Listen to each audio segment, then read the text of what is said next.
This week on the announcers table, the return of Daniel Bryan, Sami Zayn and Kevin Owens get fired, and Nia Jax is going to WrestleMania. I'm gonna miss Sami Zayn and Kevin Owens.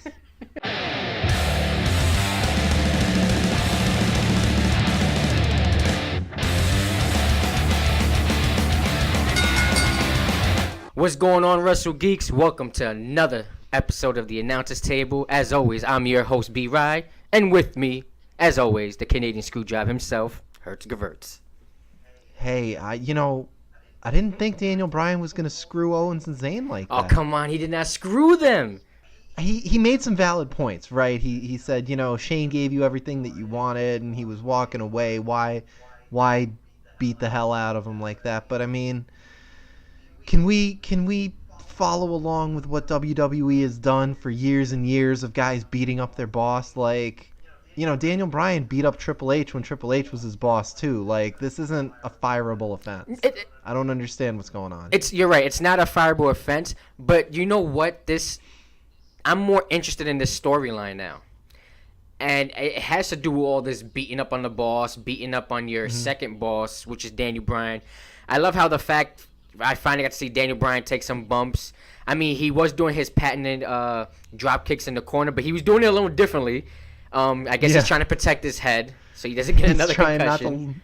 Trying not to land directly on his head anymore, which I appreciate that. I do appreciate it. He still got it. He still looks good in the ring. But of course, he got the numbers game got to him. And he ended up just being demolished by Sami Zayn and Kevin Owens. And I like how you started off the show. We went directly to SmackDown. We didn't even talk about Raw. You just went directly to SmackDown, which was the better show of this week. To me, Raw was boring. Nothing really interesting. We had the first 30 minutes of Brock Lesnar and Roman Reigns. And I know we started off with SmackDown, but let's go to Raw real quick. WWE Creative, what the hell are you doing? No matter how much you try to keep Brock Lesnar out of the spotlight, away from WWE television, we're still not going to like Roman Reigns. Roman Reigns can state facts, but we're still not going to like him. They tried to make him into The Rock, and that didn't work. They tried to make him into John Cena, and that didn't work. Now they're trying to make him into Stone Cold Steve Austin, and it's not going to work.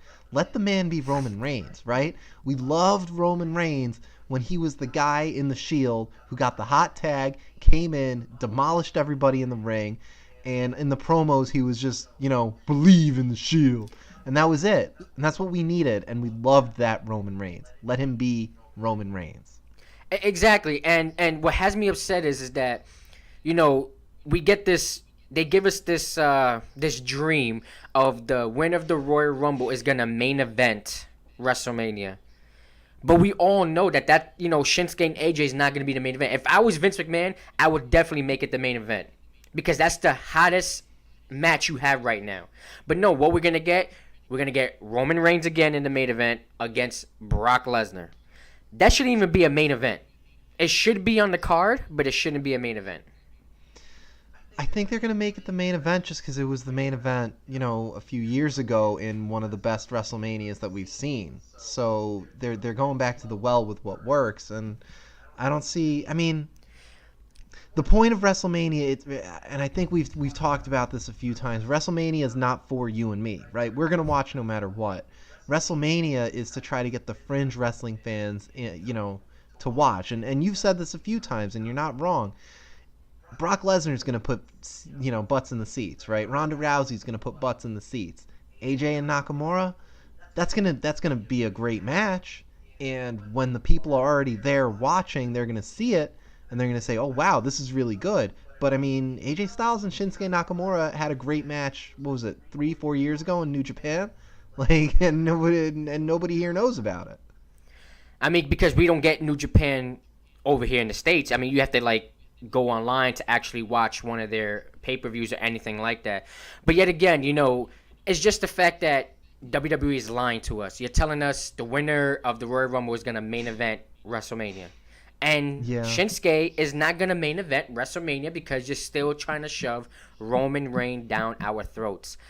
My thing is, give him the IC title. He shouldn't even be Universal Champion, in my opinion.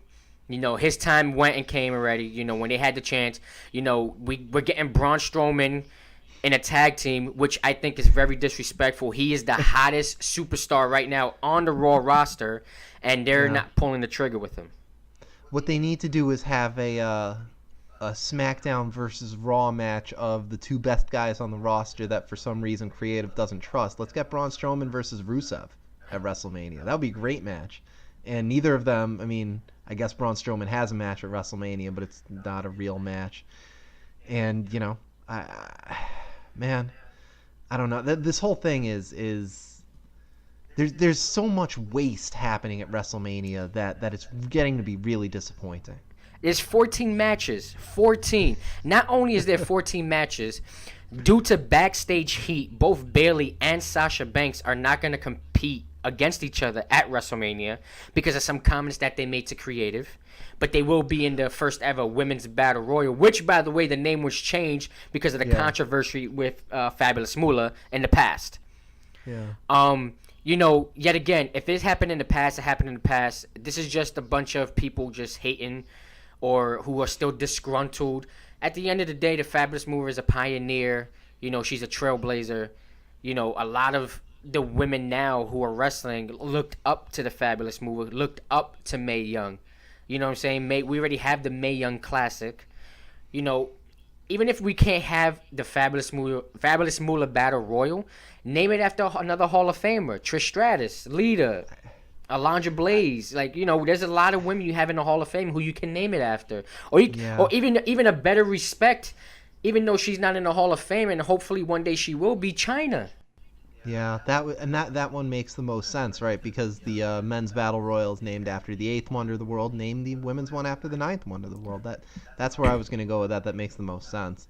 And that's another thing. We just have so much waste happening at WrestleMania, and WrestleMania is not supposed to be that. WrestleMania is supposed to be the main event of the year, and there's so much junk happening on this show that it's not that appealing right now. It's not the fact that it's junk; it's that they're not building up any storylines. It's junk. Listen, I'm gonna put it this way: Shinsuke AJ, you don't need a storyline. It's gonna be a great match. Yep. Charlotte, Asuka, you don't need a storyline. It's gonna be a great match. Mm-hmm. Right now, the best storylines going on is Nia Jax and Alexa Bliss, and Sami Zayn and Kevin Owens. Right now, those are the two best storylines going on. The United States Championship, horrible storyline. Yep. And you added Jinder Mahal, who is probably the worst out of the three. They put the belt on Randy Orton just so that they could get another Grand Slam champion, and they didn't build up any heat for him with Bobby Roode. They didn't build up any heat for him with Jinder Mahal. And we've already done Jinder Mahal versus Randy Orton for weeks and weeks and months. So I don't understand what they're doing with that. And I don't know, a fake firing angle with Zayn and Owens, that doesn't make any sense. None of this stuff makes any sense. Well, the thing is, right. it does make sense for the fact that we're gonna get Daniel Bryan and Shane McMahon against Zayn and Owens. I said that to you earlier today. You had told me, AJ, Shinsuke, and Daniel Bryan. I love Daniel Bryan, but he's not ready for that type of spotlight yet. Put him right in there. Just leave it as Shinsuke and AJ, because that's something we've been looking forward to for maybe over a year, ever since Shinsuke made his debut on the main roster. But yeah, I mean, I definitely see a tag match happening between those four gentlemen. That would make sense. And finally, Nia Jax is gonna get her WrestleMania moment. She's getting her one-on-one with Alexa Bliss. I say this every week, but I gotta give it up to Alexa Bliss for that promo yesterday. That promo was fantastic. Mm-hmm. Not only did it generate so much heat, but it also made her look like such a big ass bully. Mm-hmm. And that's perfect for her character. She is doing great work in the women's division. She's easily the best entertainer in that division, and you can even believe her. It's hard to believe someone who's 5 feet and 87 pounds as a as a wrestler, but you can buy her winning matches the way that she's been doing it, and it's going to be that's going to be another. Like you said, the story's great, which means the match is going to be just fine at WrestleMania, but it leaves us with like 4 good matches at WrestleMania and 7 hours of content to fill. I mean, it's going to be a great match. It's not going to be a high caliber match like, Asuka and Charlotte, which I think are going to tear the house down. But like I said this last week. I said if I don't see Nia Jax winning the title, I think she destroys Alexa Bliss and Carmella comes in and cashes in and switches brands. But yeah, WWE creators finally pulling the trigger on Nia Jax. They finally have faith in her, confidence in her. And I think it's her time. She's due. She's put in the work. She's put in the sweat, the blood, the tears. It's time. I'm glad that they're finally going in this route. What's another little disappointing thing, and I think is the reason why Raw wasn't so good, is that we got another week without Ronda Rousey on television. But if you guys do watch on YouTube, there was a segment that wasn't aired on Raw, which Ronda Rousey was interrupted by Dana Brooke. It was a horrible, horrible spot. You can tell Dana Brooke really had to help Ronda with the spot that she did. She basically just picked her up from the side and then threw her just like straight over her head, and she landed like chest first. Oh, jeez. I mean, it was just horrible, and it's really deflating my hopes of Rousey making it big in this business. But then again, like I said, she's an MMA fighter, and she still has a lot of time to go into the business. We had a couple MMA fighters that made it big in the WWE. One of them was Ken Shamrock, who made a beautiful transition into the business. Yeah. But I for think he also couldn't WWE talk. made a mistake of not just putting her straight down and developmental in NXT like they did to her friend Shayna Baszler. Shayna Baszler, when she first got to NXT, she looked at very raw, very, she wasn't that good. But as she's working with Ember Moon. Ember Moon is the top woman down in NXT. She's a phenomenal wrestler. And she's also about like 5 feet nothing, and her work is getting better. At the end of the day, they're making Shayna Baszler a bully and a dominant force down in NXT, but she's defeated. That's the good thing, is that she's defeated. It's not like Asuka, which, by the way, plans are is to keep Asuka undefeated until WrestleMania of next year, where she will go one-on-one with Ronda Rousey. Oh, that's a very interesting idea. And it may be the first women's match to close out the show, which basically means main event WrestleMania. Now, do I feel Ronda Rousey should get that honor? No. But yet again, I have to see what she does after this WrestleMania. I have to see what she's going to do within that entire year. Does Asuka deserve it? Yeah, she's putting her work. She's putting her dues. I mean, she's already made history. She's gone almost 2.5 years undefeated. She relinquished the title. She made history by holding the NXT title for 28 days. So, I mean, her main eventing of WrestleMania, like closing out the show, I think is great. Ronda Rousey, you still have a lot to prove to me. Who's, yet again, I'm a big fan of MMA and I'm a big fan of wrestling, and I can distinguish the differences. And she just has to prove a lot to me. Sure, but I mean, you're talking about next year already. It probably makes a little more sense to focus on this year.